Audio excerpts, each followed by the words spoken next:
Okay, great to see you all here this afternoon. We've got an hour or just over an hour to talk about the future of decision intelligence and procurements. I'm lucky enough to be joined by Elouise Epstein, Keith Hartley, and Fulden Sener to talk about some of the key findings from some research that we've done in this area, sponsored by LevaData over the last couple of months here. We're going to basically go through a few of the most interesting facts from the white paper that will be launched in about 10 days' time. And we'll take the time to basically break the session up with a few interactive panels as well. As we go through, please feel free to raise any questions through the chat bar. We'll basically look to answer those as we go through and at each of the panel sessions as well. And as I said, the white paper will be available, but also the recording from this event will be available as well. And we'll be sending those out after this session as well. So with that, love to get started and talk about some of the key findings from the research. So to do that, we're going to basically go through a few different things. First of all, we're going to go through the drivers and priorities around decision intelligence. We'll break for discussion before diving into some of the core capabilities you need to have in place to drive decision intelligence and progress it further. Bit of a panel session, and then talk about what the leaders did. We took a slice of the data, the research, to identify what leaders are doing in this space and how they're progressing and delivering additional benefits over and beyond their peer group as well. So, in terms of the basic key findings, we researched nearly 200 different people and basically looked at a few different drivers behind why organizations were looking at different decision intelligence activities and capabilities. And it was no surprise in the current economic climate that basically cash and cost were number one in terms of those drivers, supported quite closely behind that by securing supply and transparency as well. What was quite interesting for us at the same time, though, is some of the areas like ESG you'd anticipate to maybe be slightly higher, weren't as high, and also some of the things around product and service demand were quite low, especially because of the influence that decision intelligence and data and the management of data can have on those areas. Linked to that, we also looked at what the impacts were. So basically looking to understand what performance improvements people were seeing as a result of better and improved decision intelligence. And as you can see, a lot of organizations basically saw increased savings performance and increased execution of speed has basically resulted through decision intelligence activities. The other important thing for us that's on here was that the fact that 78% of organizations were seeing that they had a higher performance when it came to having credibility in front of and with their organizations. And what we saw underneath this, that this is highly linked as well to basically the value that was being delivered over and beyond actually cost savings.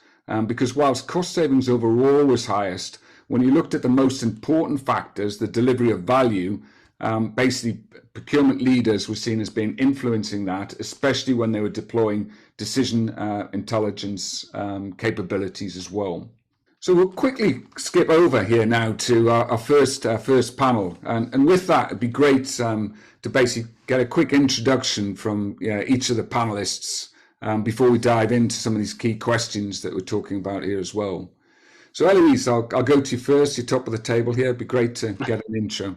So I'm Elouise. I think hopefully most of you know me. I'm a partner at Kearney. My area of expertise is digital procurement, and I spend half my time doing strategy work for clients and the other half researching, writing, and speaking about this topic. Fantastic. And Keith? Hi, everyone. Keith Hartley. I'm CEO of LevaData. I've been in supply chain and procurement for quite a while and helping people understand decision intelligence and make better use of decision intelligence is something that I'm pretty passionate about. Thank you. Fantastic. And then finally, Fulden. Thanks, Lance. So it's great to be here with this audience, and it's always great to be speaking about procurement technology. So my name is Fulden Sener. I have been working in procurement and supply chain over the last 20 years in various industries to build sustainable supply chains and to implement strategic sourcing. Fantastic. Thanks, Fulden. And maybe as I've got you here, we'll jump first into the first question here is, you know, we just talked about some of the drivers around investment in decision intelligence, but kind of what have you seen as being some of the key drivers for investing in this area? Thank you, Lance. It's absolutely the right question. So we usually do an investment when we face a problem, right? And the key driver in my experience to invest on decision intelligence is to have better risk management and to have better negotiation ability. And let me share one of my experience. So years back, I was working in manufacturing, and we had a massive lack of material availability in Asia Pacific. Yes, during that time also we had material availability. It's not just during times of pandemic or war. So it's a constant problem. And we were about to stop the production. Many of our competitors had already stopped production. And for a full week, and the technology was not that much advanced there. So I spoke with suppliers, I checked all the inventories, and we went back to our CEO, and I told him, I will send material from Europe to China, and we are going to continue the production, and it will even save us money. You can imagine, he just looked at me and said, are you crazy? Because in our perception, we believe that everything is China cheap. In China, there is a massive material availability. However, the world is changing so fast. So to manage the crisis better, we had to rely on data. In this 1 week of collecting data, speaking with industry experts, just showed that there was an excessive inventory in Europe. And if you negotiate better deals with the European suppliers, you send the material, you save money, and you continue with the production without any operational or financial loss. That's the reason. Our perceptions might differ, but the data is the truth. Data is always the single truth. So that's the reason whenever we face an issue, to improve the risk management or to improve the negotiation ability, so we are triggered to invest on data intelligence systems. Okay, and Elouise, when you're kind of working with your clients, and are you seeing any change in the priorities? You know, we heard there about cost and risk. Do you see any kind of trends where some particular areas are being bigger drivers?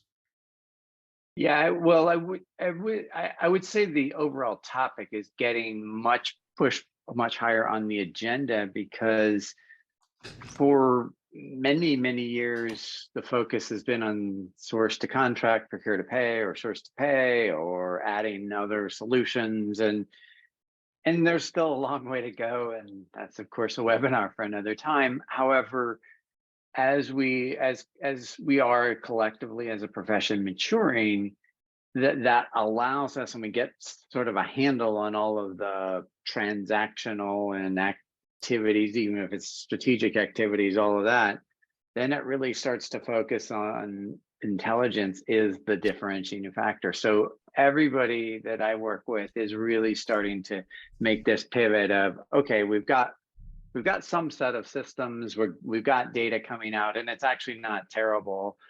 And so we're going to start working on intelligence. And it much like the survey showed, certainly cost, price, benchmark analysis is at the top, because it affects the bottom line, and that's a quick win.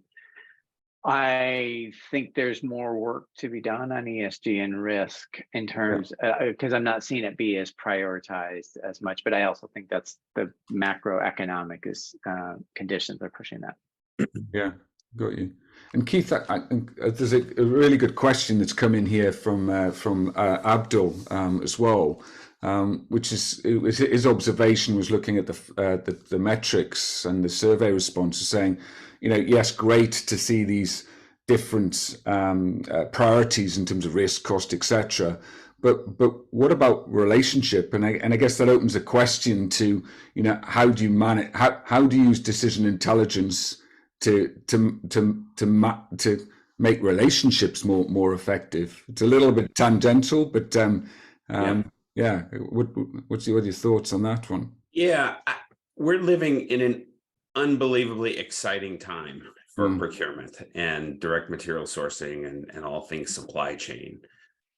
Coming off of COVID, it seems like the world has woken up to how important supply chains and buying components and making products, how important that is, and how difficult that is. So, at a macroeconomic level, I see the need for decision intelligence. It's been heightened. And then you ask why, and it's things like cost and risk and getting better pricing and all of the things that come through that are the decision intelligence drivers. And, I boil it down to really awareness. For so long, users in the sourcing profession on direct materials have not been armed with really powerful ways to do their job, to balance out those relationships. Typically in sourcing, we're dealing with suppliers and it's a one-way conversation. The supplier has a lot of the perceived power. They have more information. They have what we need in terms of a part or a material. And when I think about decision intelligence, I think about rebalancing that to be an equitable relationship, allowing procurement, allowing sourcing leaders, commodity managers to do their job more effectively. They have an incredibly hard job. Their value has increased in the eyes of the organization. And for me, decision intelligence, the outcome of saving cost or mitigating risk in your supply chain, those are outcomes that we want to help enable and help power. So decision intelligence isn't going anywhere. And I would say the reason why it's so exciting now is we finally have real robust tools and capability to train the next leaders in sourcing to help enable them to do a better job, because they've been doing an incredible job in the absence of tools, and they can do so much better with using things like decision intelligence to do their job. Yeah, absolutely. And I hear what you're saying in terms of being able to almost democratize data and make relationships more transparent and then effectively more effective as well. So and supplier relations, supplier communication are big topics. Also, maybe for another webinar in the future, which would be very exciting, is to talk about supplier collaboration and how the very nature of these relationships from direct material sourcing and their supplier, there's a rebalancing going on. The companies using decision intelligence are actually being an equitable partner at the table with their suppliers. So I think it's good corporate governance to think about decision intelligence and how that can help you do your job better. Absolutely. And Fulden, in your experience as well, what are some of the challenges that you've seen basically when you've been advancing decision intelligence? It's typically it may be data investment levels, but interesting to get your point of view here. Yeah, thanks, Lance. Of course, every time we try to do something good, we face also a big chance. And on the decision intelligence systems, the data. So the fragmented data that we are hosting in several IT systems, in several data systems, as the procurement teams are running from one system to another to just finalize one sourcing process. So I think, Elouise, in your book, you call this PDL, Procurement Data Lake. So this is exactly what's the main challenge. So procurement doesn't have a single source of truth.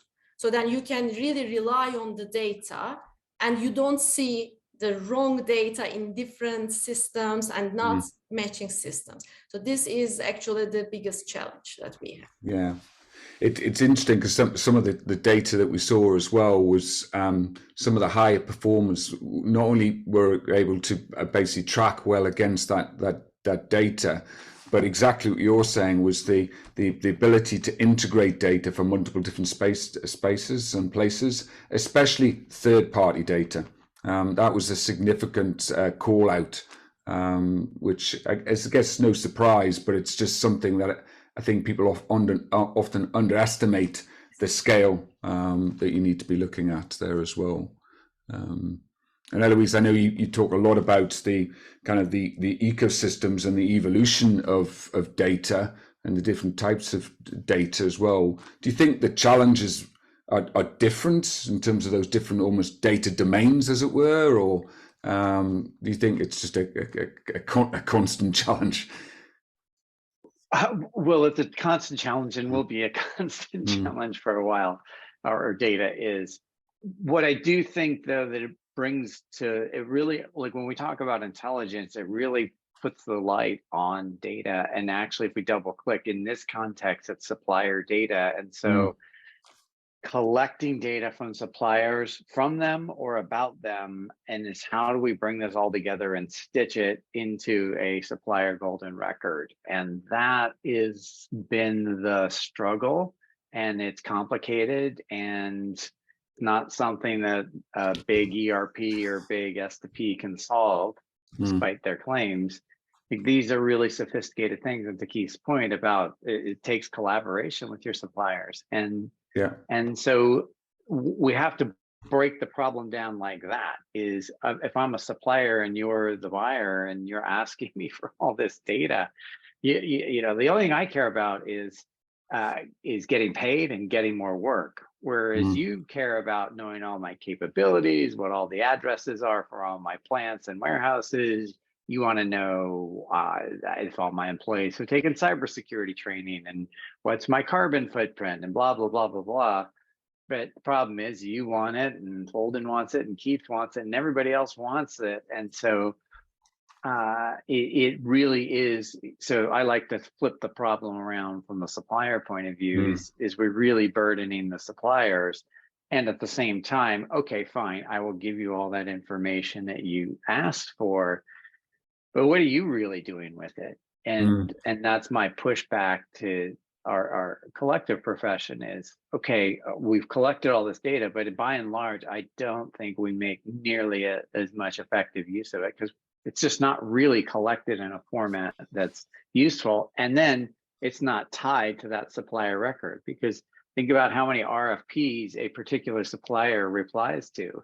And those are just transactional events. We put the RFP out, it comes back, and bang, bang, bang, bang, but we never go back to it, or the surveys. And so this is what intelligence means. It means collecting all of this data and continuing to look at it, even if it's not people looking at it. And I'm setting you up here, Lance, but is like, this doesn't have to be a team of people looking at it. And I think that's what's coming on the horizon. Yeah, absolutely. And then Hubert here has asked another good question. Keith, it seems you're going to be getting all the questions at the minute, just to keep you on your toes. But okay. You know, his question is completely linked to what Elouise just talked about. It's all very well and good at gathering the data, basically analysing it, visualising it, and potentially understanding where it's come from.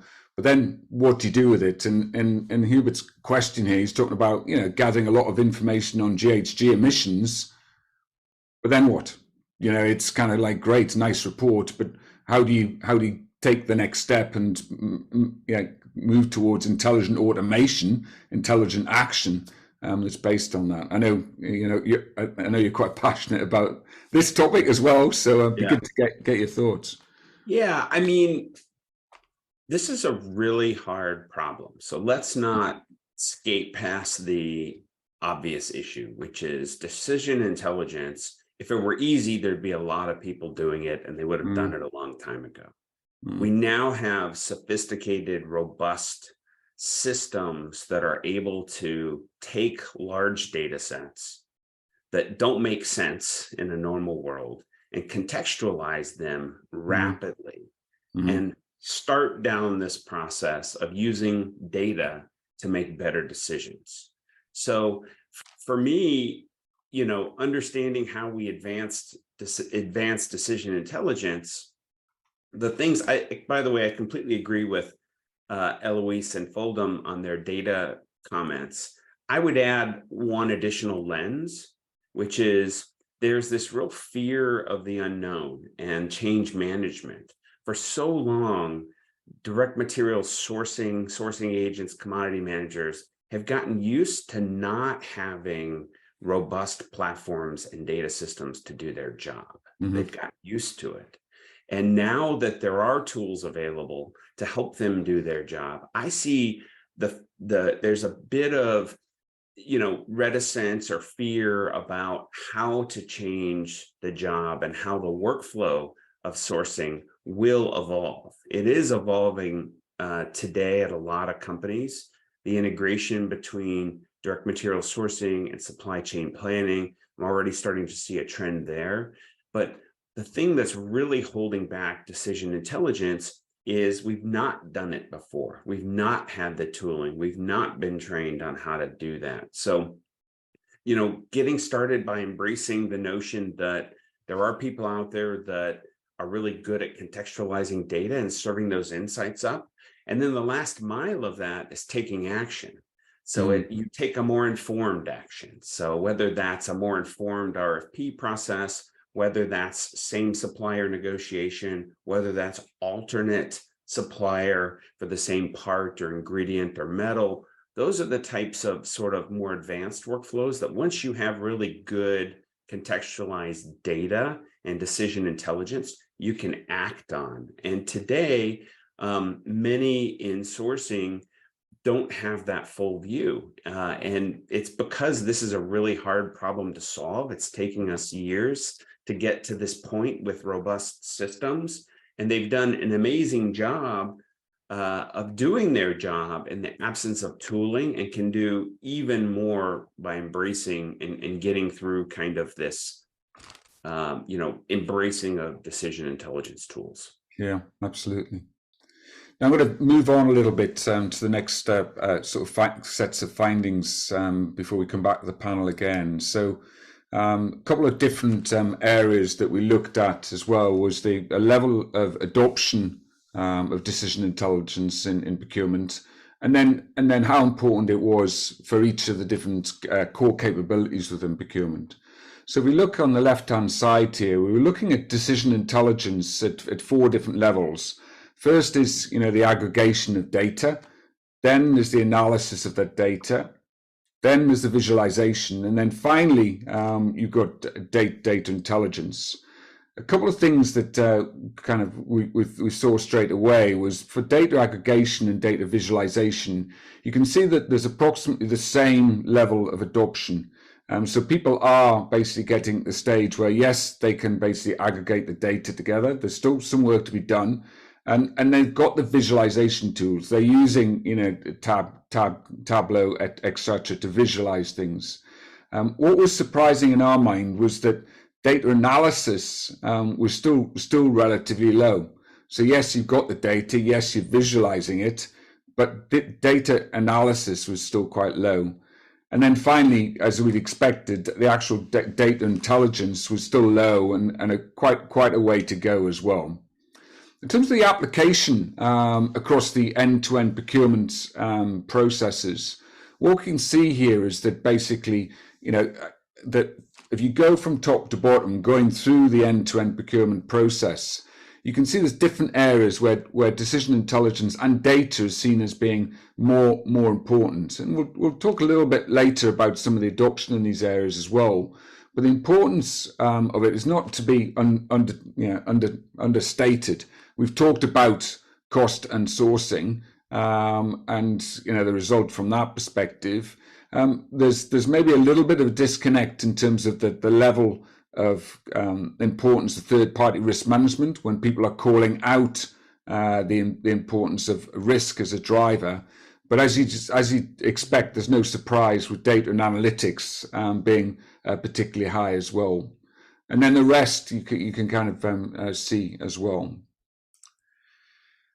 What was also very interesting for us is when we looked at some of those discrete decision intelligence activities, those things where people are applying decision intelligence, to see the areas that were most important. So RFXs and the RFX process, payment terms optimization, automated sourcing, supply chain optimization, fraud, has been the area of kind of large amounts of data being analysed using ML and AI tools as well.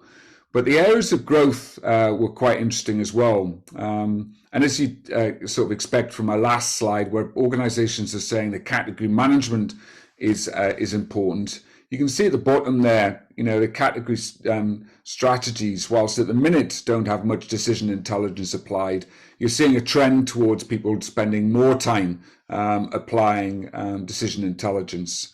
Similarly with integrated market intelligence, so there's this emphasis on taking data from third-party data sources and integrating it into your supplier record as well, and then also advances in contract performance and supplier collaboration.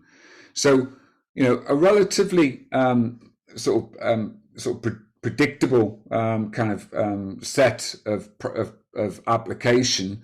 But a more interesting set of where people are starting to spend more time in deeper analysis. Perhaps going back to Elouise, your point about ESG, that it's still down the bottom here, and there's sort of a healthy amount of future investment, but it's not over-indexing, which is kind of what we'd expect as well.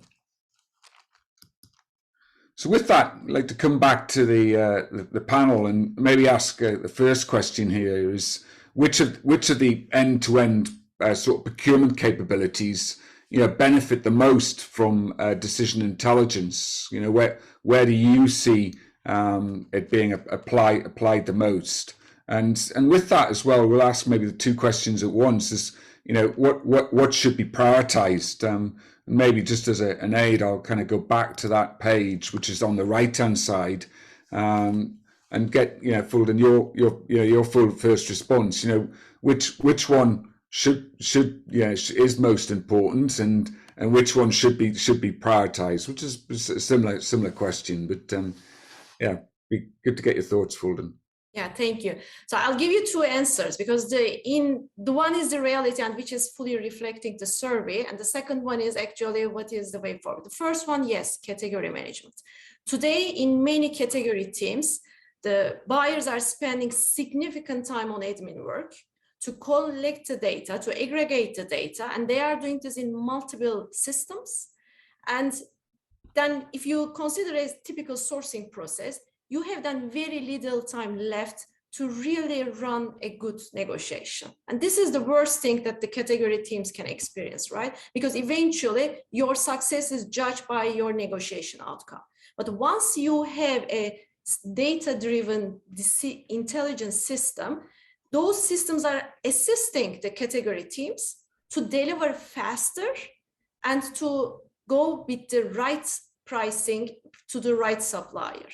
And also in many sourcing decisions, the procurement and the business are always wrestling on the supplier awarding, on the product awarding, but the data shows actually the right direction on what to spend. So it also saves time for the category teams to avoid many unnecessary discussions and the debates with our dear business stakeholders. The one thing I'm also very surprised is ESG. So looks like the result shows us that many of us still see this just as a box ticking exercise. It's not. It's really coming like an avalanche. And in the next 12 to 24 months, as many regulations and by law will enter in phase, people will really go in a panic mode because we are not investing on this area. And sending a questionnaire of 100, 150 questions for each supplier, for 10,000 suppliers, this is not a manageable model. And yes, nobody is actually checking the answer the suppliers is giving. So it's really the intelligence systems are critical to monitor and to mitigate the ESG risks. So that's hopefully we will see more. Okay, I've got you. And Keith, just bouncing to you a little bit, there's a quick question here about the balance between directs and indirects, and is there a delineation in terms of how decision intelligence is applied between the two?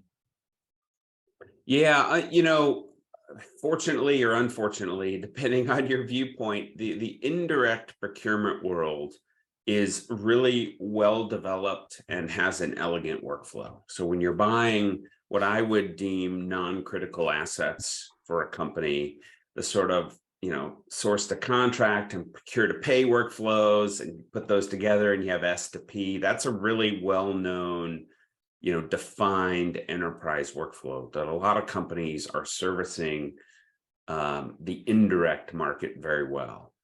And there's a lot of investment in indirect procurement. There's a lot of investment in supply chain tools.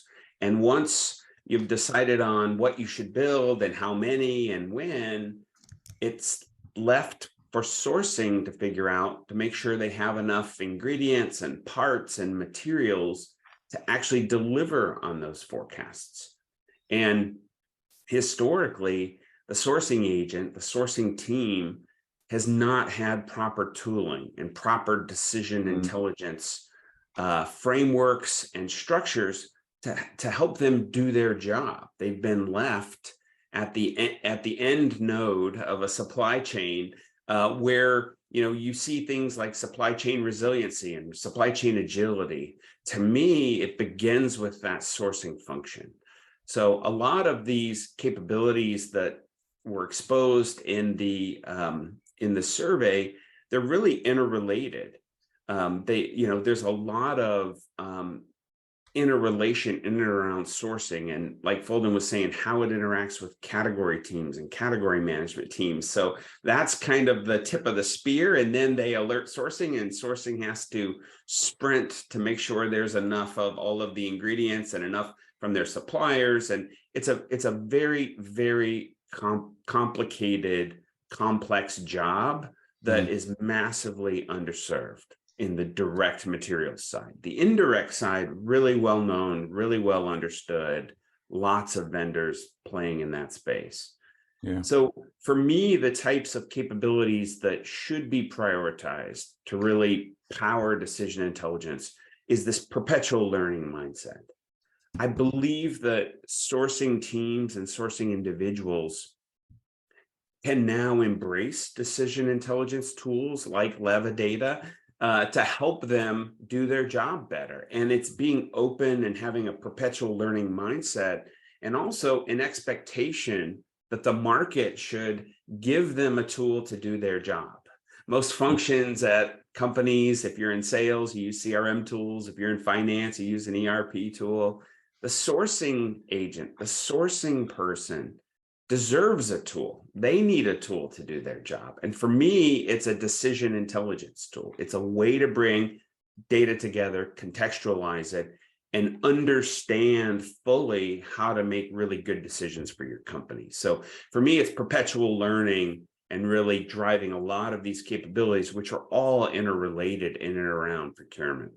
Yeah. Well, there's another couple of quick questions here about some sort of tooling and technology, and I think in turn it's important to kind of sort of delineate between what decision intelligence kind of is and isn't, and the tools that can be applied, because in reality, decision intelligence as a capability and the AI that supports it are integrated, and they're integrated best within platforms like LevaData.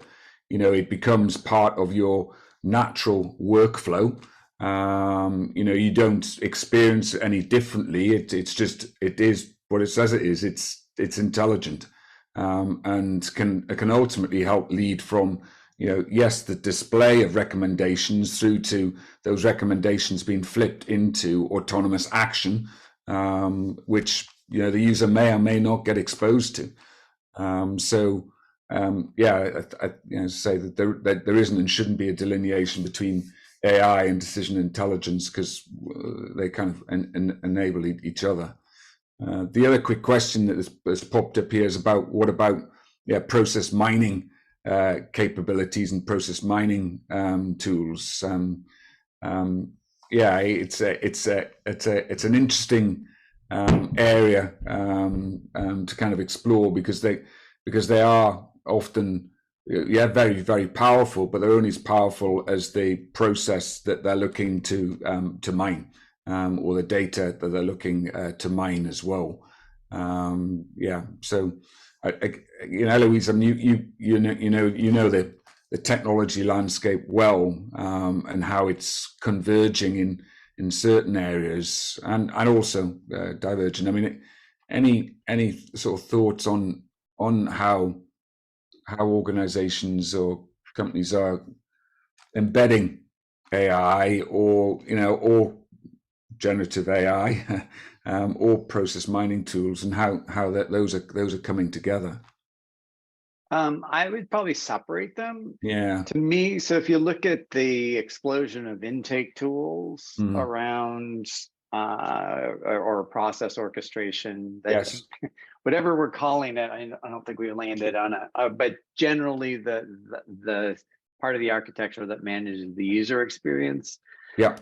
That is where we're going to define the processes and create these much smarter workflows. And that's where I think process mining can be used on today's systems to understand where we have gaps and problems, and use that to inform all these new tools. The generative AI, I think, is I think Gen AI is going to be embedded in all of those tools. It's going to be embedded in just about every tool. In fact, I don't think within 3 months, I don't think you'll see a vendor that doesn't have Gen AI in their tagline or in the first sentence of their description. So I think that's coming. I think, though, as we look at it for intelligence, I do think I think AI in general, machine learning and Gen AI are going to be really good for intelligence, because I actually think machines do it better than humans, because what machine learning is really good at is detecting patterns and detecting weak signals in vast amounts of data, but are important signals. And that's what humans don't do well. And I think that can be a real force multiplier for our analytical capability or intelligence creating capabilities. And I think we've just barely scratched the surface. And anybody that's doing AI or Gen AI today, we have so much farther to go, and it's going to be so great. Actually, the whole journey, it's not like we have to, like, anything we're doing today is not bad, and where we get to is going to be amazing, but it's actually the journey from here to there that's going to be really fulfilling for all of us. Yes. Yeah. Agreed. I would echo that and say that I think process mining, it's parallel to a lot of what we're doing with decision intelligence. I mean, data science and process models and optimizing that. When you devolve that down, you still need a way to synthesize large data sets and understand it. And the human element of data science, when you process mine, you've now got a more automated, systemic way where providers of decision intelligence are providing, here's what you should do, here's what you could do. And it's left for the human to take action. But ultimately, procurement professionals, direct material sourcing agents, they deserve a way for a system to tell them, here's a blueprint for what you're solving for, whether it's de-risking at the part level or saving cost or diversifying your supply base. So I think process mining is in a lot of ways parallel to what companies like LevaData and decision intelligence tools, where we're going. Yeah, agreed. So just going to move us on here a little bit, to kind of some of the kind of the activities that sort of those leaders or the top 10% of the people who complete the survey on, and what they're doing, which does link to one of the questions we've had around, well, how do you move from, understanding you got a problem to applying technology to implementing it? Without the capability to implement it, then should you even start? And a few key things to call out here that leaders are doing or doing better than the rest. The first is, is that the 100% of them are basically have got better agility. And there's a big call out here is that what decision intelligence enables you to do is anticipate as well as react quicker to, to issues or opportunities as they arise as well. There's an increased level of compliance and better value leakage. So you're getting a closed loop on your end-to-end process. So yes, you identify the opportunity. Yes, you realize it, but then you kind of close it out. It hits the P&L. We called this out already. There's a high level of engagement and credibility with business stakeholders. Smarter decisions being made by procurement about value and delivery about value, as well as cost, and therefore stronger engagement as well. Better third-party risk management. We call that out. That leaders are doing that the better than the rest. And then the final two, relate back to some of the things, Fulden, you call out at the start around, basically prioritizing data, quality, protection, and governance as a kind of a key enabler. But they're doing it, better, or much better than the rest as you go through here. And if we tie all this together, what we've looked at calling out is sort of 6 things that people should think about. Think about in terms of what would make a difference in terms of your decision intelligence and data intelligence activities as well. The first is that the gathering and processing and managing of third-party data becomes a priority.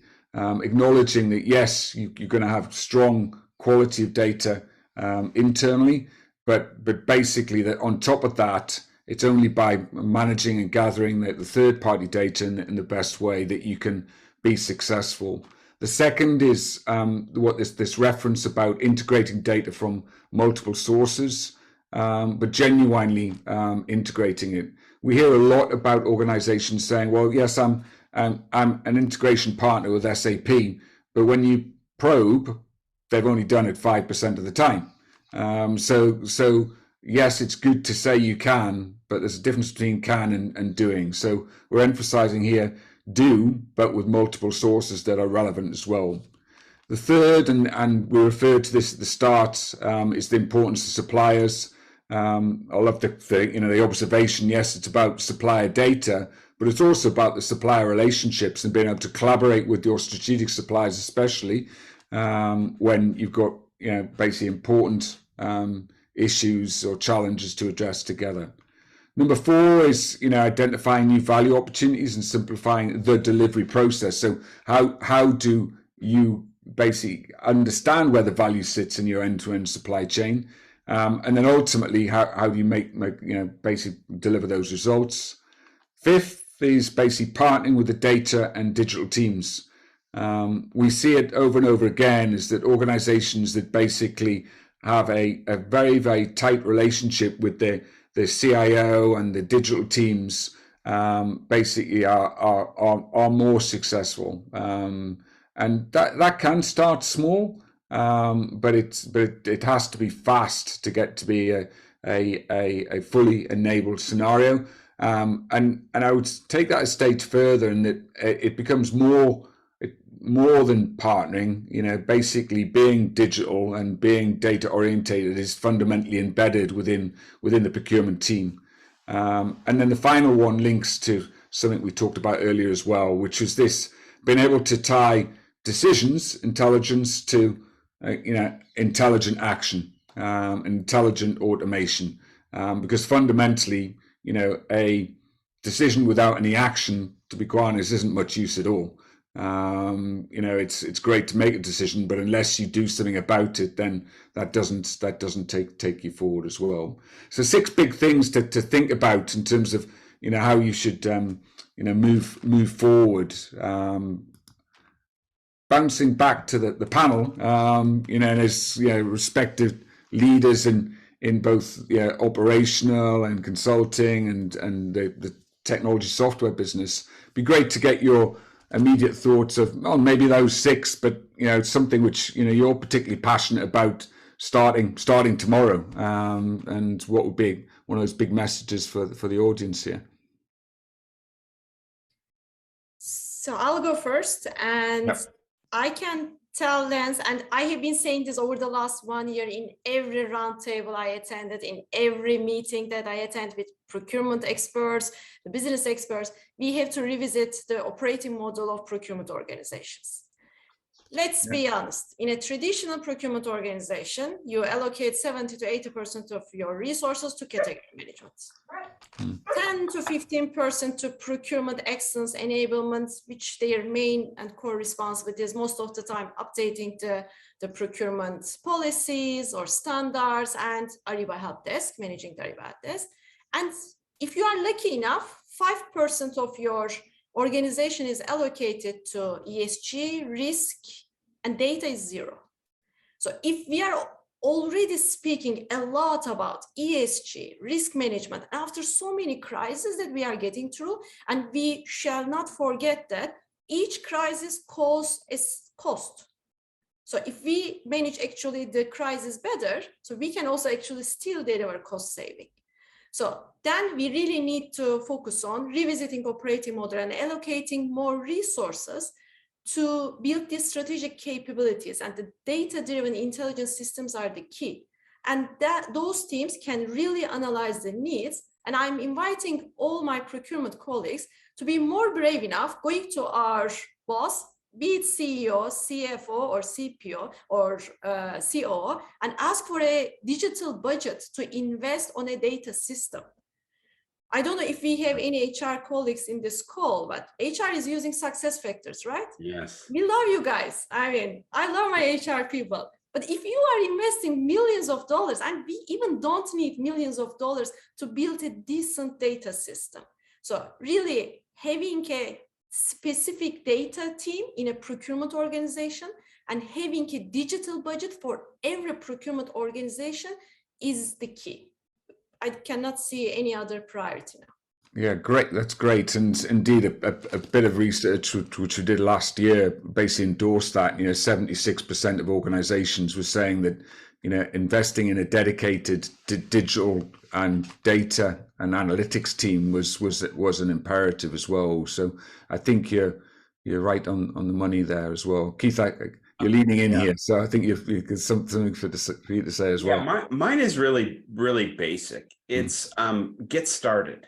The world has shifted dramatically in decision intelligence tools for direct material sourcing and supply chain professionals, drastically. What the world looked like 4 years ago, it's such a better, more dynamic, better understood market for data tooling, like the kind that LevaData has.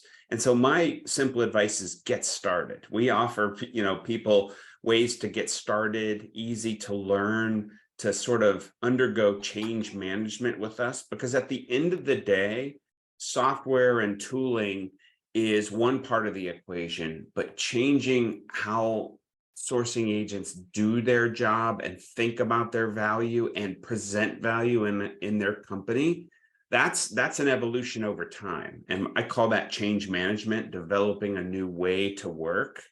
And so for me, I would say my advice, the advice that I would give is get started, because many companies are getting started on this journey and learning how to use better data to make better decisions. So it would be a get started message.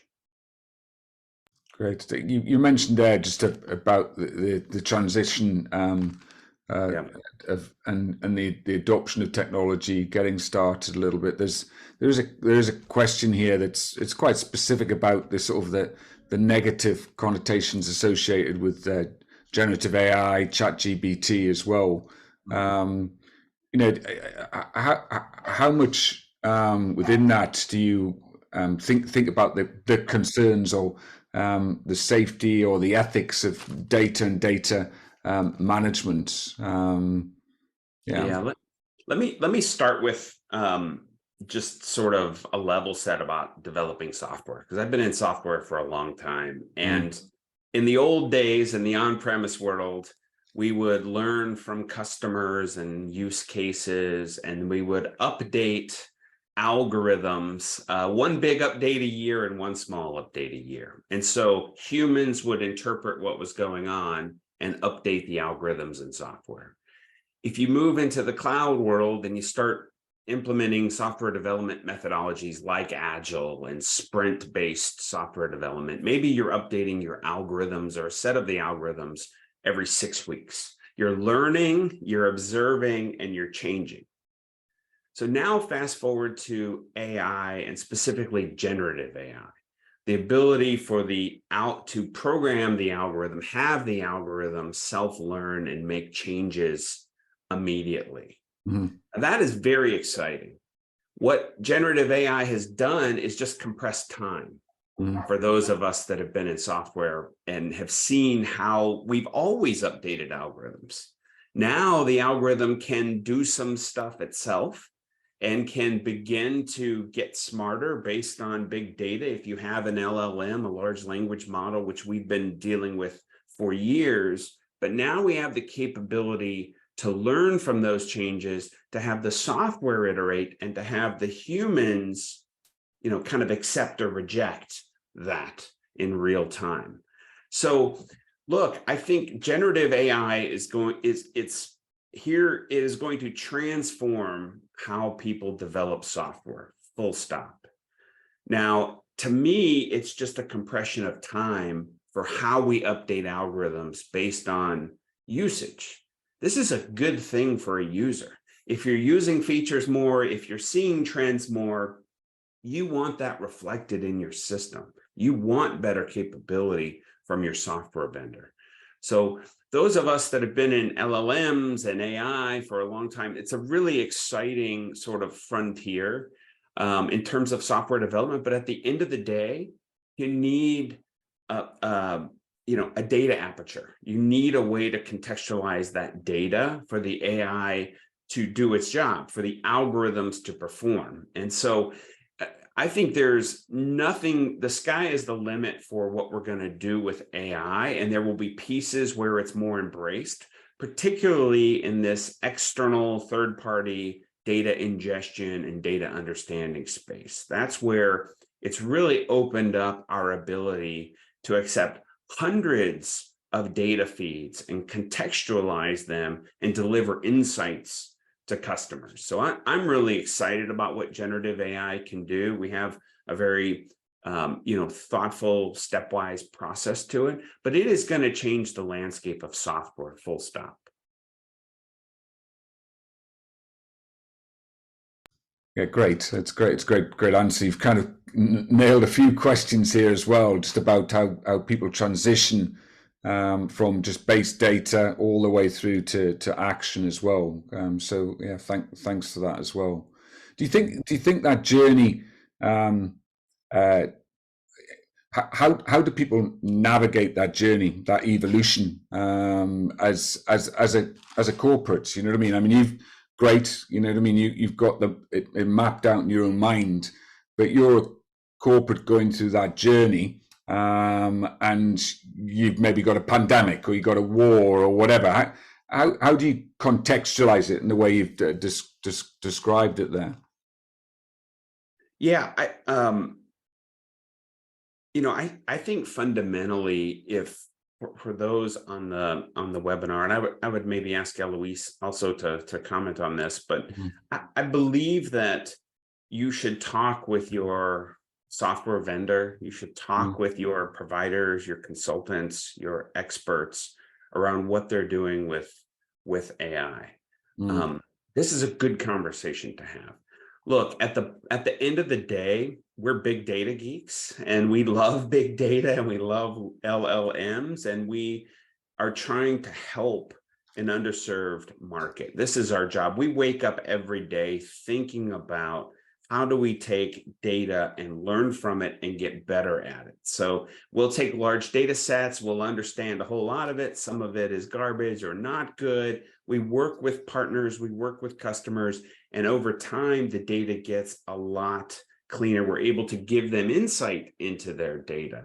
So for me, the advice that I would give is talk with your partners or people that you trust that have deep domain expertise about AI and about what's coming and about how this impacts your workflow.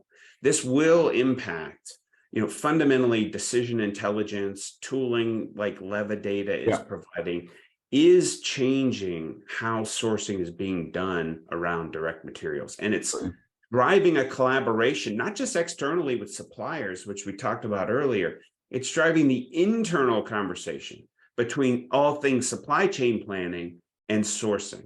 So that's the real conversation that is starting to merge at manufacturing companies, which is awesome. Yeah. It's just an awesome thing to see where these two very large groups start to collaborate. Got you. And Elouise, what would be your immediate next step? I want to add. Well, I'm second. I like to add. Yeah. Yeah, no. I just what Fulden said is like this is not an op model thing. I love her point about going and getting the budget. That's we oftentimes in procurement paint ourselves into the smallest possible box, and so with that as context, I love those comments. And so with that as context, it all comes down to the individual and our willingness to learn. And I think Keith had talked about learning earlier, but this is all about like the opportunities there for all of us to learn. You don't have to wait. You don't have to wait for a training class. In fact, training class is never going to teach you this stuff. Digital is something you do, and get out there and do it. Everybody's learned slightly differently. And that's why it's just about picking up sitting in front of the keyboard and sort of just jumping in, and so have the courage and find the excitement and the curiosity to do that. Brilliant. It's good. So it's great sort of way to sort of end this section. We're at the top of the hour, and so for a few people, feel free to drop off now. We are going to continue to talk here. We've got some great questions that have come in on the right-hand side here that we're going to continue to cover off, and there's a few more things to cover, but acknowledging we're at the top of the hour for a few people. So let me go and take a look at a couple of these questions here for the panel as well. So there was one question which I think it goes right back to the start, was there's some of the drivers that we're seeing here. Do we think it's this we're driven by the finance community for visible ROI, and if we are, is that right, or should we be pushing different parts of the business? I can take this one, Lance. Yeah, go for it. No, it's not. It's not just the push coming from CFO. For procurement, whether you would agree or not, it's always the key responsibility was delivering saving. And as I'm a very passionate procurement professional, I would also argue on that, is it really the key responsibility? However, especially during times of crisis like we are all getting through, and then you are just getting all the problems, the high inflation, the volatility, the economic downturn, the currency, the energy pricing, then you need to deliver on the cost objectives. So in this case, of course, the data-driven intelligence systems are basically showing you from where you can actually get a better deal. It might be a commodity, it might be a non-direct category, but as a category buyer, you cannot call thousands of suppliers and ask for a quotation. But with the data-driven intelligence systems, we have this opportunity to just screen the market, check all the commodity data, and just secure the right agreement for the company. So then the company can still survive. So procurement has not only a key, but also a big responsibility for a sustained success of the company. Yes, yeah, that's good. Good. It's everyone's job to save money. Who doesn't? I mean, as a procurement professional, you can be a hero when you show cost savings that the organization wasn't getting. So for me, this should be fueled internal fuel for the procurement teams. I mean, sometimes there's CFO pressure, but that shouldn't be the driving factor, and it's usually not. Usually it takes change agents and leaders to say, we want to try doing things with better data, and they usually always enjoy the journey, because that journey is really, it's awareness building and understanding what they're doing a little bit better. So I think it's really driven by the procurement teams themselves. Cool. And then sort of final question here, I'm going to bundle a couple together, but Elouise, it was a little bit to you, is that the getting good data, if you can't get good data, then where should you start? Where would you start on the journey? Well, well, you got to start with the supplier. Like, we tend to focus. I was having this conversation with a client earlier this week. We tend to start with the spend data because that has informed how we as a profession has grown over the last 25 years. Nobody was looking at the spend data, and then all of a sudden we started looking at the spend data, and that started to inform sourcing strategies and contracting strategies, and then eventually we started building requisition systems. And so, but if you were to actually start over, especially as we look going forward in this era where we have marketplaces, where we have much more sophisticated automation and intelligence, you actually want to start, like, if you were to rebuild, you'd build around the supplier, because exchange, whether it's pricing data or ESG data or whatever, is the core component of this. And so I would encourage, so without knowing the situation in the question, when I walk into any client, I'm targeting them I'm pushing them to really focus on getting their supplier management or data management under control, because it's almost always a disaster, and sometimes it's an unmitigated disaster. And so that there's always opportunity there to work on that. And most MDM projects around suppliers are just not great. And so there's opportunity, and you can start there with your top 100 suppliers, and then you can build out concentrically. And so I think I think if I were to go down the decision intelligence, if I were to make a clear recommendation about how to go down the decision intelligence, start with the supplier and work outwardly from there. Yeah, that's great. Great. And any final comments from you, Keith? Every client and every prospect that we deal with has imperfect data. So you're not alone if your data is not perfect. That's okay. Where vendors like LevaData have focused for years is taking data and making sense of it. And so that's our job. That's what we do. So it's never perfect. It's always a work in progress, but it's always better to partner with big data people and start that journey.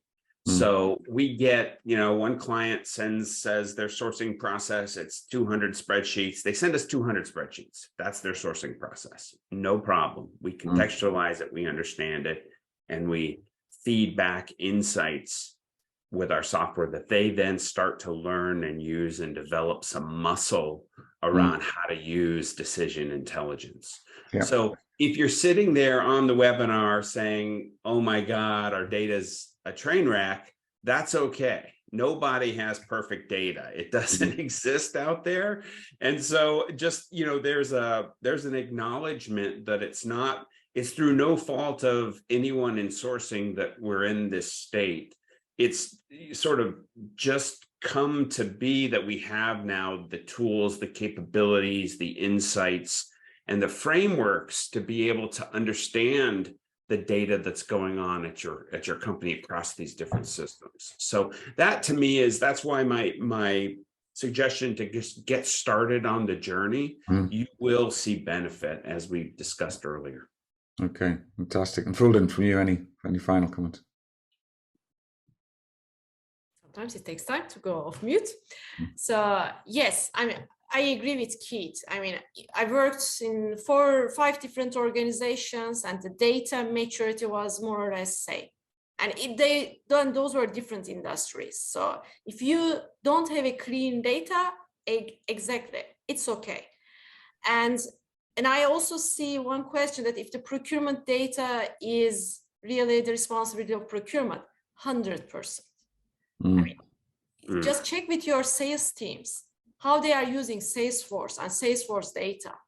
And that's actually their data is also paying for our salaries. So the procurement cannot ignore the responsibility on the procurement data. IT is our collaborator. And yes, sometimes they do not collaborate well with us. Hopefully we will do better with this. So because we are procurement people, we can always negotiate better also with our own colleagues. But the data can be fixed.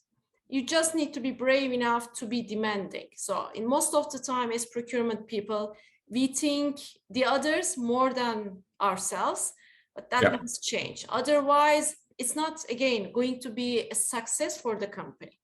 Fantastic. Thanks so much, Fulden. Thank you.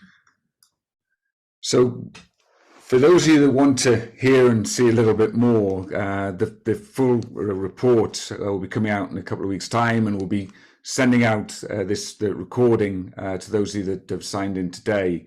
I've found the session to be very illuminating, and thank you for all of the questions that have come through as well. They've been far-ranging from everything from the process and clean data all the way through to the importance of relationships and how decision intelligence can feed into that as well. I'll take a few things away myself as well. As always, I love a prompt to get started, and also the importance of just getting the money to be able to do it, Fulden, as well. So we shouldn't be afraid to ask. So thanks again for everybody for signing in and listening. Thanks again very much to the panel for your time and your insights here. And I look forward to connecting with many of you again over the next coming weeks and months as well. Thanks again. Thank you.